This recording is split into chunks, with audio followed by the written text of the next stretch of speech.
Imagine if Jeffrey Epstein was doing everything that he was doing. I'm talking about the trafficking, I'm talking about the islands, I'm talking about the houses everywhere, just to cater to the elite, just to be able to give to the people that had the most money in the world, all while blackmailing them for the things that they were doing on that property. Today, we're going to be diving into this theory and even pull in a yacht, something that's never been spoken of before.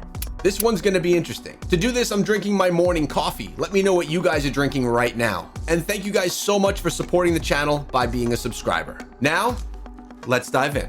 Imagine a world where no simply does not exist.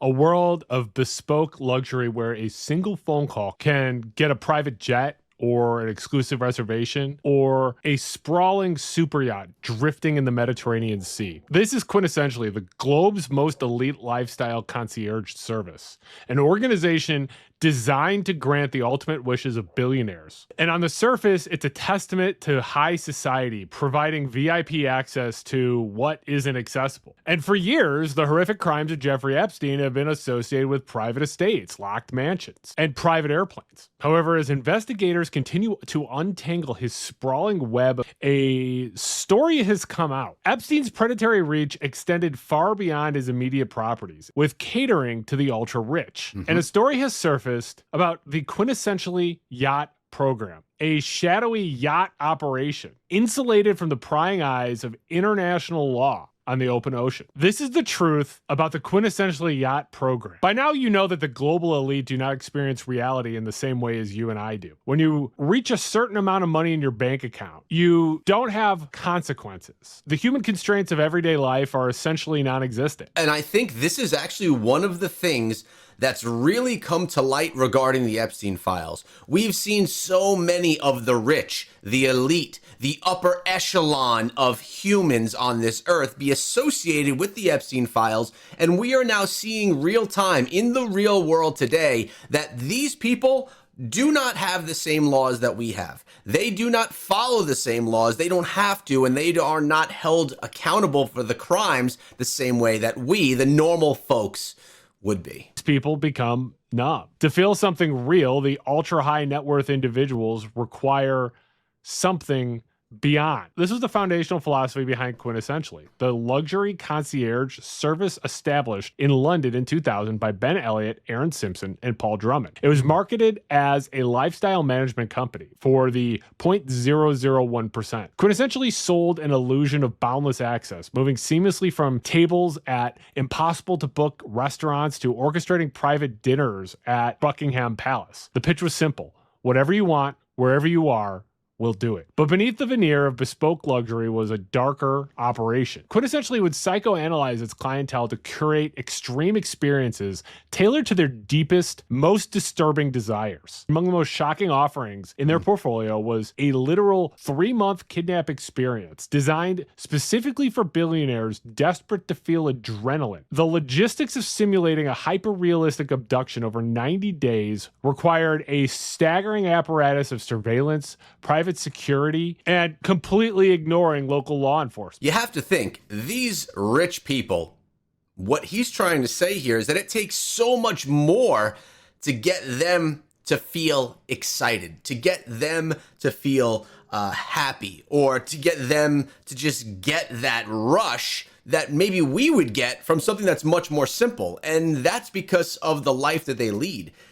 It takes someone that leads such an extravagant life, extravagant things, to have them feel that elation. Apparatus of surveillance, private security, and completely ignoring local law enforcement. Co-founder Aaron Simpson was candid about this during a press conference, stating, "People are demanding that they are taken to the edge of their normality. To take a client to the edge of their normality requires a deep understanding of their vulnerabilities and their moral boundaries. And in the shadowy world of extreme wealth management, having this type of psychological profile is the ultimate leverage." Ben Elliott is the nephew of Queen Camilla and a man described as moving effortlessly across a social circle that mixed the royal family, the UK Conservative Party, and the City of London. He understood the currency of access better than anybody. Elliott used his aristocratic pedigree to cultivate a network of global power brokers, acting as the ultimate gatekeeper gatekeeper to the British establishment. He, with his co-founders and Italian entrepreneur Luca Del Bono, built an empire on knowing exactly what the global elite wanted in the dark. But the inherent danger of mapping the absolute extremes of billionaire desire is one that intersects with those who exploit those precise desires for control and blackmail. By curating environments where societal rules are suspended, Quintessentially aligned itself with a shadow economy of high society fixers operating outside the bounds of the law. The edge of normality, it turns out, was overlooking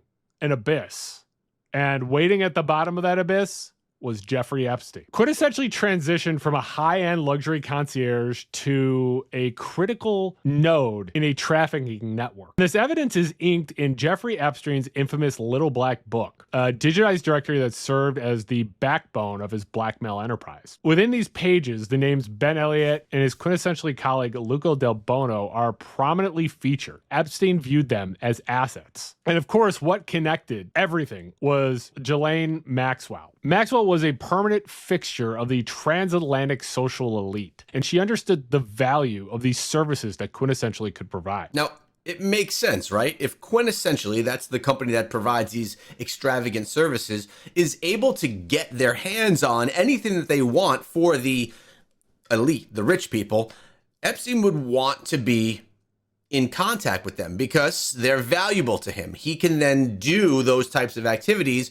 with him and his network. So it seems in line with what we know of Jeffrey Epstein that he'd want to have some type of a relationship or connection with them. When Quintessentially launched its operations in the United States in 2003, Maxwell was a prominent guest at the launch party hosted at Sotheby's in New York. The relationship was beyond just galas and red carpets. Photographs placed Ben Elliott at Maxwell's private residence and various other gatherings over the years. Epstein and Maxwell built their network on social laundering, using legitimate, highly respected figures to provide a veneer of respectability for their illegal operations. Maxwell's MO for getting these contacts was a deeply aggressive networking plan. Maxwell leveraged her social network to map the wealthy and the logistic infrastructure that the wealthy had. Their pilots, their captains, their isolated real estate. Quintessentially became the ultimate prize. As a company designed to manage pilots, captains, and private residences of the ultra wealthy, Quintessentially's database was perfect for Maxwell's intelligence gathering ambitions. It was a pre-packaged index of the world's most powerful people, complete with their psychological profiles, their travel habits, and the coordinates of what was their edge of normality. Maxwell's true ambitions required more than just a Rolodex of yacht captains and targeted billionaires, though. And to insulate an operation of this magnitude from law enforcement, she needed a financial fortress that could process extreme wealth without triggering international alarm. And in 2015, Quintessentially handed her network the keys to one of the most powerful financial pipelines on Earth. Quintessentially required deep systemic integration into the architecture of private wealth management. To have the type of access that Quintessentially promised, it required massive amounts of money, and to be able to move that money discreetly across borders. And to be able to do that requires partnerships willing to look the other way. In 2015, Quintessentially executed a partnership with Deutsche Bank to roll out a highly exclusive tier of service known as Quintessentially Platinum. The program was designed for Deutsche Bank wealth management clients, a division that caters to individuals whose net worth requires offshore accounts, shell companies, and hidden financials. Documents from the Department of Justice Epstein files revealed the reality of this corporate partnership. The document outlines the initial rollout of the Quintessentially Platinum program, and among the very first individuals nominated for this elite program in 2015 were billionaire Wilbur Ross and Jeffrey Epstein. By January 2015, Jeffrey Epstein, he had pled guilty in Florida in 2008. Under standard banking regulations, legitimate financial institutions were required to off-board him due to the reputational, legal, and anti-money laundering compliance risks. Yet Deutsche Bank kept him on as a highly valued tier 1 client and activated him for bespoke concierge service. It's crazy because this is not the first time that we've heard of big companies or very successful rich people keeping contact or keeping Jeffrey Epstein part of their network, in touch with him, working with him, visiting him, even after he had been in jail for all of the crimes, convicted of all of the terrible things that we know of Jeffrey Epstein. people still valued him very much so because of his connections, because of his money, and because of what he was able to offer those people, in this case, Deutsche Bank. Dedicated to fulfilling the extreme demands of the ultra-wealthy. The partnership between Deutsche Bank and Quintessentially Platinum provided an invisible pipeline for moving money under the guise of lifestyle management. In the world of forensic accounting, irregular wire transfers to private individuals or shell companies raise red flags. However, if an ultra-high net worth individual wires millions of dollars to an internationally recognized concierge service for a private asset procurement or event management, the transaction is shielded by what seems to be the operation of the bank. I mean, if we look right here at the website and what they're offering, get exclusive VIP access to Taylor Swift's sold out tour.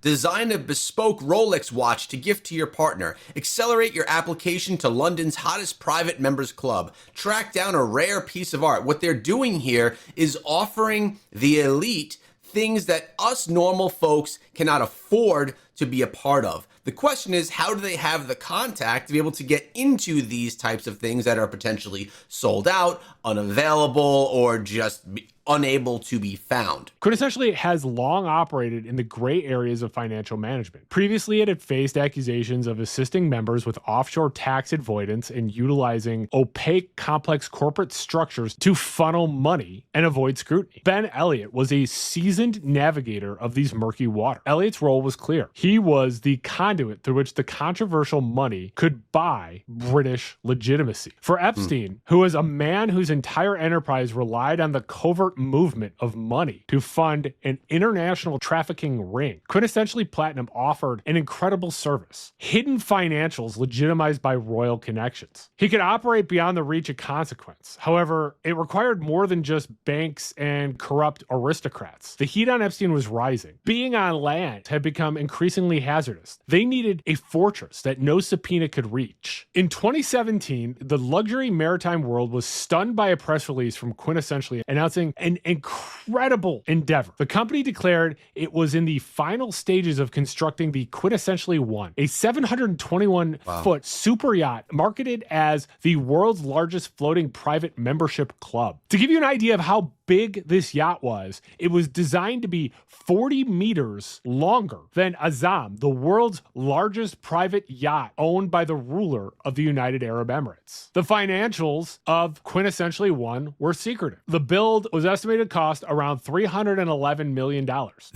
That's actually insane. I mean, what we're looking at, what they're thinking of building here is actually amazing. It's gorgeous. $300 million to create something that is for it's 120 feet bigger, longer than the largest one in the world as of right now. This would be the top tier thing that the upper elite would want to get themselves onto or a part of, being inside of this club. Also worth noting that being in a club that is floating on international waters anywhere in the world really doesn't have to follow any law. To fund the initial stages of construction, co-founder Aaron Simpson announced that 5 billionaire friends had quietly paid £10 million each in return for sprawling triplex apartment suites on board. When pressed by journalists for who these core investors were, Simpson refused to name them, stating that they would remain strictly anonymous until a bottle of champagne hits the hull. The ship was designed to be an entirely autonomous floating palace. It featured 12 stunning residential triplex apartments for sale, alongside a boutique hotel on the lower decks at £2,000 a night. The yacht was supposed to have an underwater bar, a massive cigar storage rooms, a wine cellar, a spa, and a dedicated crew of 490 personnel just to cater to the guests. Simpson boasted that the yacht would follow the global elite's migration patterns to the Cannes Film Festival, the Abu Dhabi Grand Prix, and the Rio Carnival, hosting exclusive parties with performers like Elton John. The maiden voyage was scheduled for the 2019-2020 season. Quintessentially bears an impossible to ignore resemblance to a project that was being shopped to the global elite by Ghislaine Maxwell. According to Media Executive, she pitched a luxurious floating country in the middle of the Pacific. The advantage of Maxwell's floating country, as she explained it, was entirely financial and legal. It would offer zero income tax and zero inheritance tax. The barrier to entry was you could only become a citizen if you had many hundreds of millions of dollars. I wonder if this was just a way for people to not have to pay taxes. If there's no income tax or any of that there, and that's your residence, you're living in a place with no income tax, you don't have to pay taxes on anything that you earn.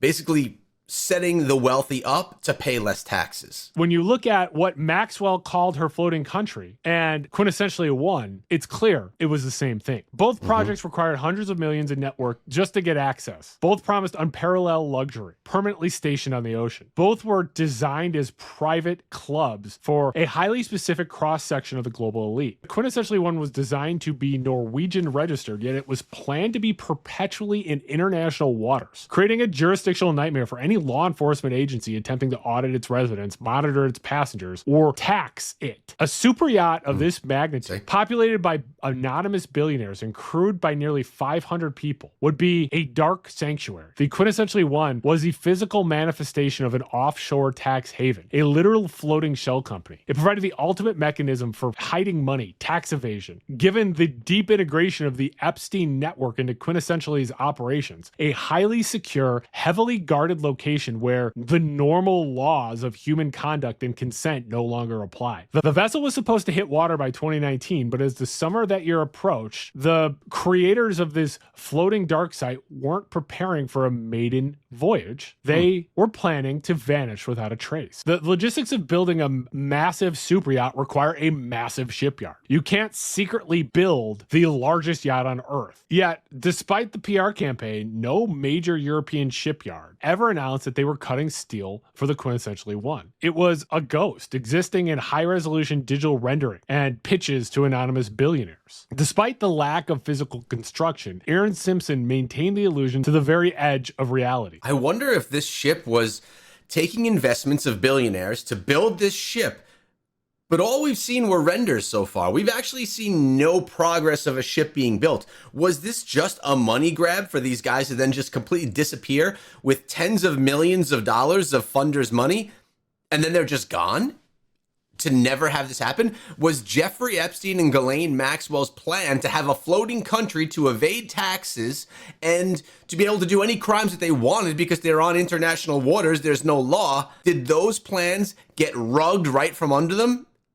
And the people that were in charge of putting this together steal all the money? In a June 2019 YouTube interview, Simpson confirmed the plans for the yacht were still actively ongoing and that the project was moving forward. But the timeline of the summer 2019 was about to collide with the Epstein network, setting off a chain reaction of digital destruction and corporate panic. On July 6, 2019, Jeffrey Epstein was arrested in New Jersey by federal authorities. On August 10, 2019, he was found dead in his cell at the Metropolitan Correctional Center in Manhattan. Almost immediately, Ghislaine Maxwell vanished, dropping off the grid and initiating a high-stakes international manhunt that would last for nearly a year. At that same time, the digital footprint of Quintessentially One was completely erased. Data collection by the Internet Archive's Wayback Machine for QuintessentiallyOne.com came to a dead halt. The process of scrubbing a site from global web archives requires a lot of work. There are specific methods to block the Wayback Machine crawler. The first is the implementation of restricted robots text. Now, the Wayback Machine is a website that you can use to look at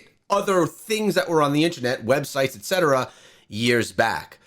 For example, if there was a website that was live 5 years ago and since then has gone away, vanished, it's no longer there, the web address is gone, you can use the Wayback Machine and go back 5 years and see what was actually displayed on the web at that time. It's actually a really cool tool. So to be able to go and scrub that machine to completely forget any websites that were there, you have to have a lot of power. And we already know that Jeffrey Epstein had manipulated the internet, or had his people manipulate the internet to change the outlook that he had on himself, so that when you look up Jeffrey Epstein, you don't see that he is this criminal, but instead you see all of the positive, air quotes, things that he's done over the years. Instructions on the host server, coded to command archiving bots to drop their historical caches and cease all future indexing. The second involves digital millennial copyright takedown requests directly to the Internet Archive, legally forcing the administrators to manually delete historical snapshots of the domain. The fact that this happened is too much of a coincidence to be dismissed as standard corporate restructuring. In August 2019, Epstein dies. In September 2020, 2019, Maxwell goes into hiding,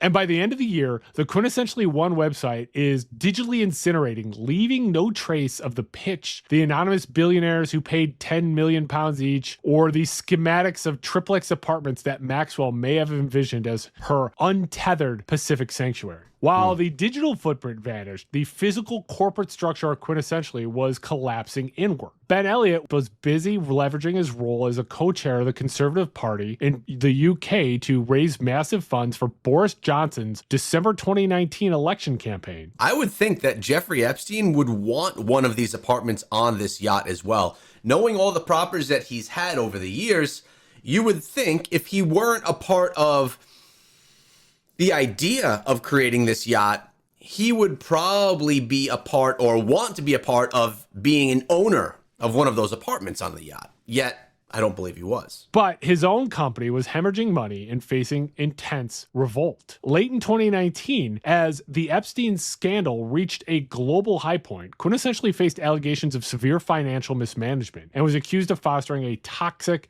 macho Mad Men-style working culture. An independent audit report had already flagged serious structural problems, knowing that the company's architecture was opaque and complex and the directors were extracting substantial management fees despite the company recording consecutive financial losses. The toxic culture would break containment, spilling into the legal system. Two senior female executives filed lawsuits against the company, specifically targeting the management style and conduct of the three co-founders, Ben Elliott, Aaron Simpson, and Paul Drummond. The court petition laid bare a hostile environment cultivated by Elliott, who reportedly once described himself in the office as a relentless, bossy To prevent the granular details of the culture and the financials from reaching open court and the press, Quintessentially paid millions of pounds in late 2019 to silently settle the lawsuit. The strategy of the Quintessentially directors was clear. Compartmentalize the damage, settle quickly with the female executives, scrub the extreme projects from the internet, and retreat beyond the shield of British political and royal influence. They paid millions to bury the truth in London, believing that they had successfully severed the limb. They were wrong. The true reckoning was waiting in the federal court dockets in California. By late 2025 and early 2026, the firewall of British high society had completely collapsed. The operational secrets of Quintessentially, which were originally buried under NDAs and outer court settlements and erased server data, were dragged into the unforgiving light of the United States federal court system. A cascade of civil lawsuits struck the company, its founders,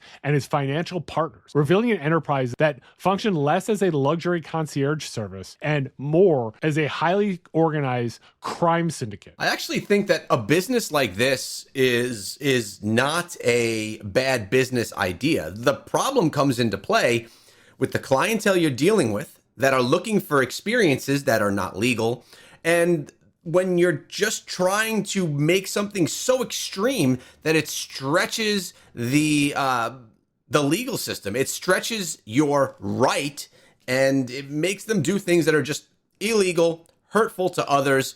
And the thing that we're looking at most here is how they were evading taxes, and this was a huge part of it, plus stealing a bunch of money, claiming that they were taking losses, etc., etc. This is actually something that happens quite often with people that have massive amounts of money. They have ways of hiding that money so they don't have to pay taxes on them. You know, they say the rich get richer and the poor get poorer. There's a reason for that. Litigation in the U.S. District Court for Central District of California revealed a multi-front assault on the company's founders and its bizarre corporate structure. On October 16, 2025, plaintiff Jane Doe filed a lawsuit directly against Quintessentially co-founder Aaron Simpson and Quintessentially Limited for assault, libel, and slander. The docket shows a brutal legal battle. Realizing the existential threat of discovery in the American court system, Quintessentially deployed a heavy-hitting defense team. Their strategy was the classic maneuver to shield foreign nationals, filing a motion to dismiss the case based on improper service and lack of personal jurisdiction. By early 2026, the court battles over amended complaints, defective proofs of service, and jurisdictional technicalities were raging fiercely in Judge Wesley Shue's courtroom. On the exact same day, in October 2025, a massive employment discrimination and labor lawsuit was filed by plaintiff Michael Bui against Ben Elliott, Aaron Simpson, Paul Drummond, and the crazy labyrinth of quintessential shell companies. The defendant list is seriously over an entire page and is crazy. Why would a company that simply books dinner reservations and private flights require over 20 separate limited liability entities, holding companies, and global partnerships? By naming the entire corporate corporate structure, the plaintiff's counsel pierced the opaque structure that the accountants and auditors had warned about years prior. This structure was an astonishing example of offshore tax avoidance and asset shielding. If one entity is sued or compromised, the money had already been shifted across borders to an entirely different LLC. The assault and labor suits were devastating to the company, exposing the toxic reality of the founders and dismantling the corporate shields piece by piece. And something that we can assume, aside of all the tax evasion and all of that, you see a blurred term on the screen right now. We have to blur that for YouTube purposes, but you could assume what it actually says. When you're working with the elite that are looking to do things that are outside of the law and that are, some could even say, godlike, there is going to be massive amounts of abuse done to other people for them to get that feeling of euphoria. They need to have extreme experiences so that they can get that great feeling that they're hunting. This is why Jeffrey Epstein, to us, it looks like they were insane things that were being done on the island, but to some of those elite that were participating, it was just what they would do so that they can get those great feelings. And that in itself is pretty scary, because the things that we're looking at as complete insanity, I can't believe that they did that to people, is just normal to some of these upper elite. But they were merely the beginning. In May 2026, a plaintiff unsealed a federal complaint that finally said the quiet part out loud and aimed directly at the financial heart of the enterprise. The shockwave that threatened to obliterate the remnants of the Quintessentially empire arrived on May 28, 2026. A federal lawsuit entitled Doe versus Barclays Bank PLC was filed in the Central District of California. This complaint explicitly alleged the active existence and facilitation of an trafficking enterprise. And the court filings for this case are radioactive. The plaintiff alleges that Barclays Bank PLC and its subsidiary Barclays Capital Financial Limited undertook specific actions for the direct financial benefit of members of this trafficking ring. The legal filings explicitly named Ben Elliott, Aaron Sampson, Paul Drummond, Ira Michael Burns, and Anthony Leopold Brooke. The 2026 litigation shifts the entire paradigm of the investigation from high society scandal to federal racketeering and trafficking. Under federal law, it is a severe federal crime to conduct the activities of a trafficking enterprise in a way that affects interstate or foreign commerce, or involves travel in interstate or foreign commerce. And civil actions under these statutes allow victims to pursue financial institutions that provided the banking for these traffickers. When a plaintiff brings a civil action against a major financial institution like Barclays for its role in a trafficking enterprise, the implication is that the bank facilitated the architecture, ignored blatant red flags, and provided the money pipeline that allowed the enterprise to operate. And Barclays is no stranger to massive institutional compliance failure. A bank with a history of systemic fraud is the ideal partner for a shadow enterprise requiring questionable capital flow. If Aaron Simpson and the Quintessentially directors were managing the logistical, travel, and lifestyle requirements of the global elite, taking them to the edge of normality, and Barclays was managing the capital flow to fund these untraceable endeavors, it shows that this is an incredible level of organized exploitation. The real product that Quintessentially was selling was total legal impunity. When you look at the facts, the deep psychological profiling of billionaires, the overlaps in Jeffrey Epstein's black book, the Deutsche Bank Platinum Pipeline, the $300 million super yacht, the sudden 2019 digital erasure, and the 2026 federal trafficking lawsuits, a reality emerges that shows the level of corporate illegality. Quintessentially was an intersection of unlimited money and moral decay. They sold the explicit promise of taking men to the extremes of human experiences. Notice they said taking men, because they are a company that focused on male experiences. A service that dovetailed with the blackmail and trafficking operations managed by Jeffrey Epstein and Ghislaine Maxwell. By utilizing the British aristocracy, Ghislaine Maxwell's vision of a floating country with no inheritance tax, no income, and an insurmountable financial barrier to entry was the conclusion for a network that realized land-based jurisdictions were becoming hazardous to their freedoms for the things that they wanted to do. I mean, we're talking about a floating country, which is this super yacht. I wouldn't be surprised if she wanted to do something even larger, like to create a floating island. 5 anonymous billionaires who wired $10 million each to Aaron Simpson were donating money to a sovereign dark side. It was designed to be a fortress of illegality, completely detached from the rule of law, operating in international waters where age of consent laws, financial reporting requirements, and human rights statutes have no effect. And the timeline of the yacht's disappearance proves that it was an illegal enterprise. When Epstein died in his Manhattan cell and Maxwell went on the run in the late of summer of 2019, the architects of the network were compromised. The largest super yacht ever made cannot survive all of its money going away and the scrutiny of international investigators. The aggressive scrubbing of quintessentially1.com from the internet was the digital equivalent of burning documents. It was an emotional protocol executed by a company that realized that its ambition was a massive flashing red light for federal prosecutors. And the subsequent unraveling of the company's internal culture was just the first tremor of its collapse. The 2025 and 2026 lawsuits represent the earthquake. The fact that a sitting U.S. federal judge is currently presiding over allegations mapping a trafficking enterprise directly to the Quintessentially directors and their banking partners at Barclays validates the darkest theories regarding Quintessentially's true function. Ben Elliott has declined to comment, hiding behind the remnants of his political influence. Aaron Simpson is fighting a desperate multi-front war against all of these lawsuits while navigating the catastrophic fallout of the trafficking enterprise allegation. And the network of shell companies is currently being dissected in open court, exposing the opaque mechanisms used to move money, move people, and shield the elite. The yacht was never supposed to sail the oceans. It was designed to navigate the darkest channels of human exploitation. The Quintessentially One was a monument to the absolute hubris of the ultra wealthy. A belief that with enough money, enough royal connections, and the right banking partners, you could simply construct a reality where consequences cease to exist. And today, as the subpoenas fly and the federal dockets fill with the names of the untouchable elite, the artificial reality is finally taking on water. It seems like the whole idea of this yacht and Quintessential Services overall were trying to operate above the law in conjunction with Jeffrey Epstein. So my question is, why are these men, the ones in charge of this business, not being questioned and asked about their relations with Jeffrey Epstein? If you want to dive deeper into these kinds of stories, first, make sure you subscribe to the channel. And second, check out this video. I'll see you guys over there.